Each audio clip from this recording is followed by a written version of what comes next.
Hi there. In this video we are going to examine and demonstrate the integration setup process, I'm not sure where to land on that, between Gecko and Radius. It's a very quick and simple process. It only takes a couple of minutes. We're also, once we've created that, we're going to demonstrate the field mapping. We're then going to build a very quick form, submit a response, and see how that data can instantly be pushed across from Gecko to Radius. So we're going to begin by navigating to settings on Gecko, and we're going to go to the integrations page, and we're going to choose a new integration, and specifically it's Radius that we'd like to create a integration with. Now, in order to get up and running, we do need a new web service to be created in Radius. Fortunately, we've got really helpful articles with a video that will walk you through every step of the way. The long and the short of it is, though, that if it's taking you longer than just a couple of seconds to do this, something has gone seriously wrong, because it's just lightning fast to generate those credentials. Now, choose the region that you're in, and of course we do support staging environments as well. You can give it an optional name. I don't need to in this case, and I'm going to go ahead and hit save. And we are now integrated with Radius. It was that simple. So I want to write to the contacts module primarily, but we do support being able to write to any other module within Radius, which is super helpful. It is worth pointing out that different fields do have different requirements in order to write to them, but we can certainly, so if it's inquiries or life cycles, for instance, just let us know what you're looking to do, because it's just a case of mapping one or two things. Anyway, let's make sure that we push contact information. So specifically, I'm going to want to push name, email, and telephone just to get started with. So we're going to tell Radius we want to write to the contacts module, and specifically, it's the first name that I'd like to write to.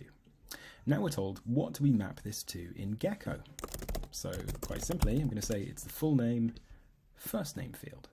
So basically, when we get a first name value in the full name field in Gecko, push that to the contact's first name field. Really simple. Let's do the same for last name. So it's contacts, last name, and map that to the Gecko full name, last name field. We're doing quite well. We've now got the email address. Let's map that to the email address on Radius. And lastly, let's get crazy. Let's do the telephone. There must be a, let's go for mobile. That's fine, and we'll map that to the Gecko telephone. And another really lovely thing about this is, because we pull over, there are going to be some fields that do have pick lists, so maybe course of interest, for example.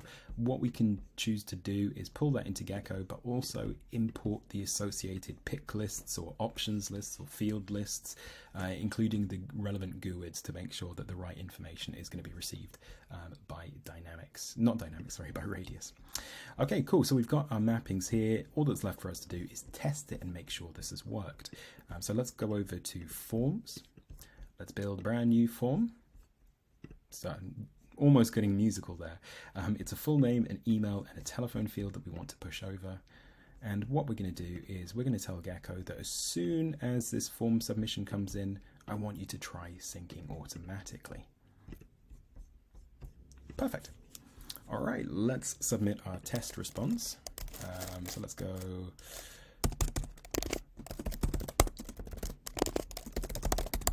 It's good to get a healthy, completely fake email address here.